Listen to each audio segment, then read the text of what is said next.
Hi guys, this is Dr. Colton and Dr. Brady with Concise Chiropractic. We're going to go through another case that we recently saw yesterday. So this is a 28-year-old male that came in. He was snowboarding over the weekend, didn't have any kind of accident or anything. He just went to make a turn and felt a sharp pain in his low back. Since then he's had a lot of stiffness and pain, hasn't been able to stand or walk normally.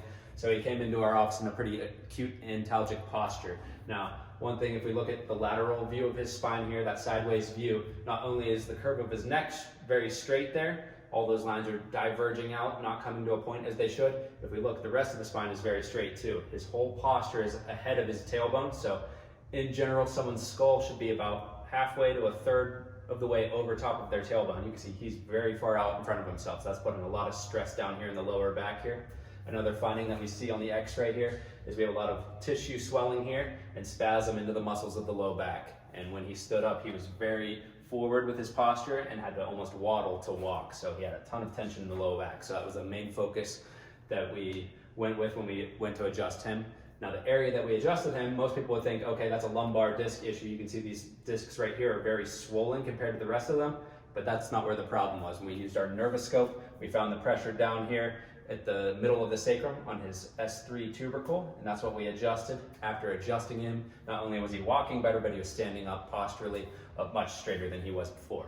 Yeah, and symptomatically, when we do gait analysis, when we look at how the biomechanics is working in unison, him walking, he had a very antalgic lean, not left or right antalgia, but forward, because he was protective of that area. X-raying him, we got to see that where he's leaning forward like this, Dr. Colton was talking about. But when he walked here, why don't you talk about some of the findings as that leg was swinging through on the right side, what happens, and what you're finding, how you differentiate between if it's an SI joint or if it's a sacral joint.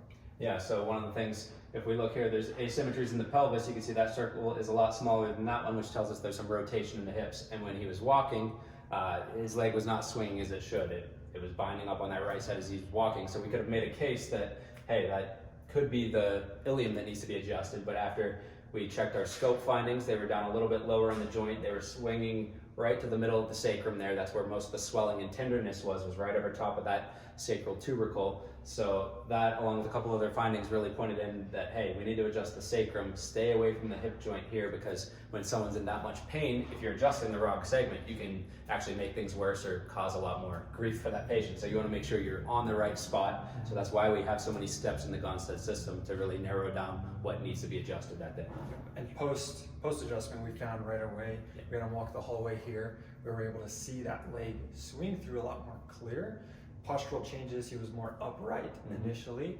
While we haven't taken an initial x-ray right away after, with a little time and repetition, we do expect to see this change where he will be a lot more stacked up instead of that forward leaning posture. Yeah, and with a young guy, he's in his 20s, he's going to heal up a lot quicker, and he has good disc height in most of those vertebrae, so he's going to be able to heal and stabilize much quicker than someone that had let this problem go for many years and keeps having the cycle of repeating pain occur over and over again. So definitely something we can fix up pretty quickly. Yep. And as an acute injury, we always instruct patients, especially after adjusting, to ice.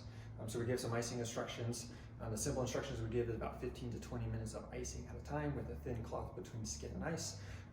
With that, so we instruct them to do that multiple times, upwards about 3, 4, 5 times every day even. Because the faster we can get the swelling globally out of here, the faster the patient will heal too. So in acute injuries, we always recommend ice.